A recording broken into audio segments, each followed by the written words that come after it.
Olá, turma da segunda série, tudo bem com vocês? Aqui é a professora Cristiane falando. Hoje nós teremos aula de filosofia, tá? Então, por favor, acompanhem com a apostila. Vamos lá. Segunda série, filosofia, capítulo 5, aula 2. Tema: empirismo e iluminismo. Esse é o tema do capítulo 5. Porém, na aula anterior e nessa aula de hoje, nós vamos falar sobre empirismo, né? Nós falamos sobre empirismo na aula anterior e vamos dar continuidade a esse assunto na aula de hoje, tá? Para fixar bem. Na próxima aula eu vou falar sobre iluminismo, tá bom? Então vamos lá. Recapitulação do conceito de empirismo. Corrente filosófica da experiência, onde todo conhecimento é fruto da experiência. É aquele conhecimento adquirido durante toda a vida, no dia a dia, né? Porém, não tem comprovação científica alguma, tá, pessoal? Então, estamos fixando o conceito de empirismo, tá? Eu procuro dar a aula de forma bem didática, né? Explicando bem cada conceito, cada assunto, né? Para não ter problema, para não haver dúvidas. Mas caso surjam dúvidas, estarei à disposição, tá, pessoal? A gente tem um canal que a gente interage, né, troca mensagens, isso é muito bom, então fiquem à vontade para tirar qualquer dúvida. Bom, vamos lá.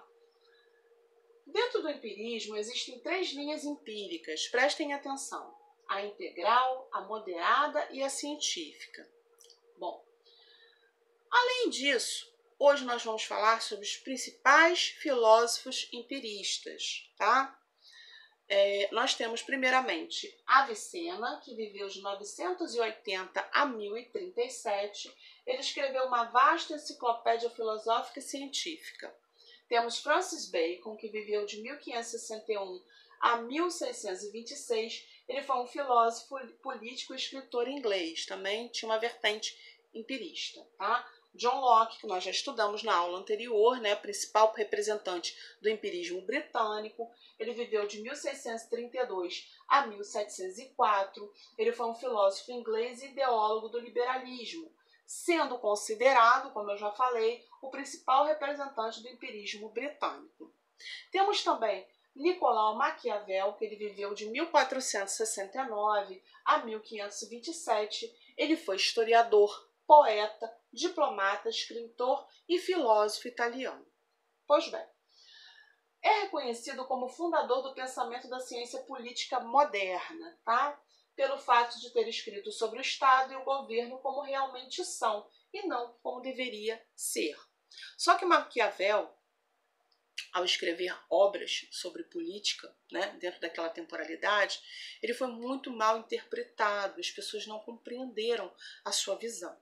Porque ele falava da política como ela era, né? Ele falava da realidade. Ele não, diferentemente de outros filósofos, de outros escritores que falavam sobre uma ideologia, né? Sobre uma política ideal, sobre uma sociedade ideal, Maquiavel não, ele falava sobre a realidade, tá? Até o termo maquiavélico é direcionado, né, de forma errônea, né, pessoal? Porque como ele foi mal interpretado dentro daquela temporalidade, o senso comum pegou o seu sobrenome e converteu num sentido ruim, né? Toda vez que a gente se refere a alguém que está fazendo alguma maldade, usando de uma estratégia cujo objetivo é prejudicar o outro, né? A gente fala assim, nossa, fulano é maquiavélico, tá? Mas isso é um erro, tá, pessoal? Porque nós não devemos julgar o passado, né? As atitudes de um filósofo, de um personagem histórico. Por quê? Nós devemos compreender, né? Maquiavel foi um homem do seu tempo e mesmo dentro do seu tempo ele foi mal compreendido, tá? Então, nós devemos compreender e não julgar, tá? Então, assim, é errado, né, atribuir essa coisa negativa, né, ao sobrenome de Nicolau Maquiavel, Maquiavélico, tá? De maquiavélico ele não tinha nada, pessoal, ele só escreveu sobre a realidade da sociedade que ele vivia, né, das circunstâncias em que ele vivia, tá? Ele também falava, e isso causou muita polêmica na época, que é melhor ser temido do que ser amado. Olha, é para parar e pensar, né? Eu prefiro ser amada ou prefiro ser temida? Também foi um julgamento errôneo, né? Ele foi julgado sem as pessoas compreenderem, se as pessoas não souberam interpretar essa frase. Ele falava a respeito de um governante. O governante, ele precisa ser respeitado, né? Porque o amor é uma linha muito tênue. E ao mesmo tempo que a pessoa ama com muita intensidade, ela também pode odiar com muita intensidade. Amor e ódio são muito próximos. Já o respeito, não. Eu posso não gostar de uma pessoa, mas posso respeitá-la. E vice-versa. A pessoa não precisa gostar de mim, mas ela precisa me respeitar.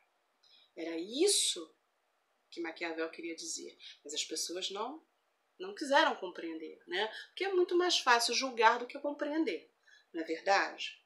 Então, é interessante até que vocês estudem um pouco mais sobre a questão do filósofo Maquiavel, tá? Entender a sua linha de pensamento, estudar de forma mais profunda, né? Porque, nossa, ele foi muito injustiçado, né? E ele apenas escreveu sobre a realidade. Só que as pessoas não gostam muitas vezes de ler sobre a realidade ou escutar sobre a realidade. Elas preferem escutar sobre um sonho, né? Um mundo ideal, sobre uma utopia, do que a realidade, tá? Então ele foi muito mal interpretado. Então a gente tem que aprender sempre a compreender e não julgar, tá, pessoal? Agora vamos falar sobre Thomas Hobbes. Ele viveu de 1588 a 1679. Ele foi político, filósofo e matemático inglês. Em sua obra mais conhecida, chamada O Leviatã, tá? Hobbes descreve o ser humano como alguém cuja natureza o leva a agir em função de duas necessidades básicas, tá? A sobrevivência e o ganho pessoal. Hobbes estava errado? Não, isso é pura realidade, tá, pessoal? Só que as pessoas mascaram a realidade. Ah, eu tenho empatia.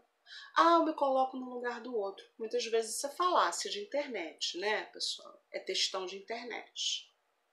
Porque o instinto humano é de sobrevivência. Você pode ser vegetariano, você pode ser vegano. Mas se você estiver numa floresta com fome, você vai matar um animal para comer. Às vezes com muito pesar. Mas aí é aquela questão.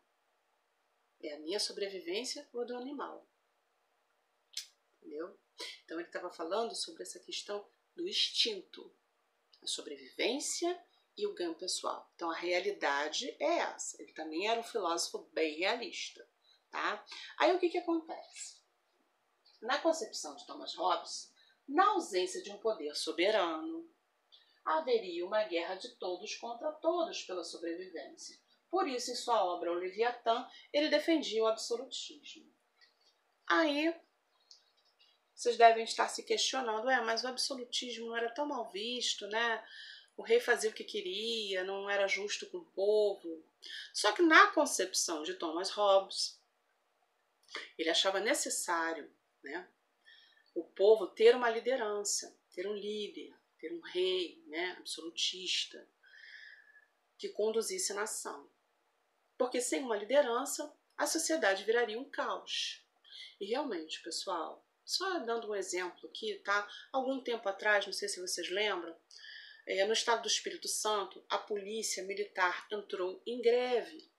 E aí a cidade virou um caos. Supermercados foram arrombados, furtados, muitos assassinatos, furtos, roubos, a violência.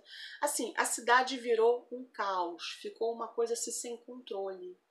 Pessoas que eram trabalhadores, cidadãos de bens, aproveitaram a ausência de autoridade para também lá furtar no supermercado, né? Muitas pessoas que foram pegas depois, né, pela polícia, através de câmeras de segurança, falaram, não, eu sou um cidadão de bem, eu sou trabalhador, eu tenho carteira assinada, mas eu fui lá, no embalo, né? Aproveitei. Então, a ausência de Estado, a ausência de autoridade faz a sociedade virar um caos. Então, é importante que vocês fixem cada pensamento, cada linha de pensamento de cada filósofo, tá? Vamos lá.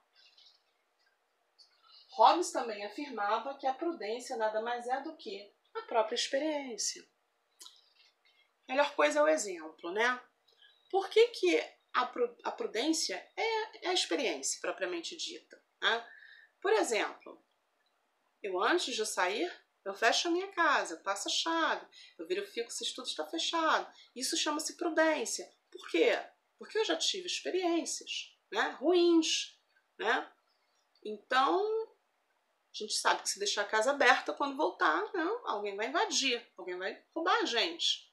Então, o ato de passar a chave, fechar toda a casa, fechar portas e janelas e se certificar que está tudo fechado antes de sair, é uma prudência, mas provém de uma experiência, né?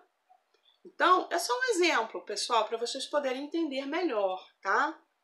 Então, quando a pessoa usa de prudência, é porque ela já teve experiências, né? E ela não quer passar por essa experiência de novo, que geralmente foi uma experiência negativa, tá?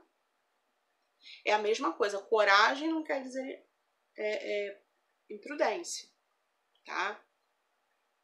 Coragem é uma coisa, imprudência é outra. Tá? Eu não vou me jogar de um precipício para dizer que eu sou corajoso, eu vou morrer, né? Então tem que ser o quê? Prudente, prudente, porque fatalmente a pessoa vai morrer ou vai se machucar muito, tá? Então quando ele afirmava, né? Ele já morreu. Hobbes também afirmava que a prudência nada mais é do que a própria experiência, tá? Então, quando o cidadão é prudente, é porque ele já teve uma experiência. Ele não quer passar por aquilo de novo. Bom, pessoal, gente, vocês devem estar se questionando, professora, para que eu quero saber de tudo isso? Para que eu quero saber que Thomas Hobbes foi um filósofo que defendia o absolutismo? Em seu livro Leviatã, ele falava que a ausência de autoridade seria uma luta de todos contra todos. Por quê, pessoal? Vocês estão na 2ª série, né? Ano que vem vocês estarão na 3ª série. E daqui a pouco, né? É Enem, é vestibular. E a gente tem que se preparar desde o comecinho. Não adianta estudar lá na 3ª série, não. Tem que se preparar desde a 1ª série. Eu falo sempre isso, tá? Então, é importante que vocês tenham domínio, tá? Dos conceitos, quem foi cada filósofo, sua vida, sua obra, sua linha de pensamento. Porque na hora de fazer uma prova, vocês vão acertar, tá? E nunca deem mais valor a uma matéria do que outra. Todas são importantes. Estudem todas as matérias. Reservem um tempo para cada uma. E aí, com certeza, né? Daqui a um tempo, quando vocês forem fazer uma prova, vocês farão uma excelente prova. Ok? Bom, pessoal, de posse de todas essas informações, eu peço a vocês que façam os exercícios diversos número 5, página 15, questões 21, 23 e 24. Tá? Com relação a D2. A D2, capítulo 5, Filosofia, 2ª série. Explique, com suas palavras, a afirmação de Thomas Hobbes. A prudência nada mais é do que a experiência. Pessoal, tranquilo de responder, tá? Por quê? Porque eu acabei de explicar isso aqui na videoaula. Mas é necessário que vocês assistam a videoaula na íntegra. Tá bom? Eu vou ficando por aqui, tá? Um forte abraço. Qualquer dúvida, estarei à disposição.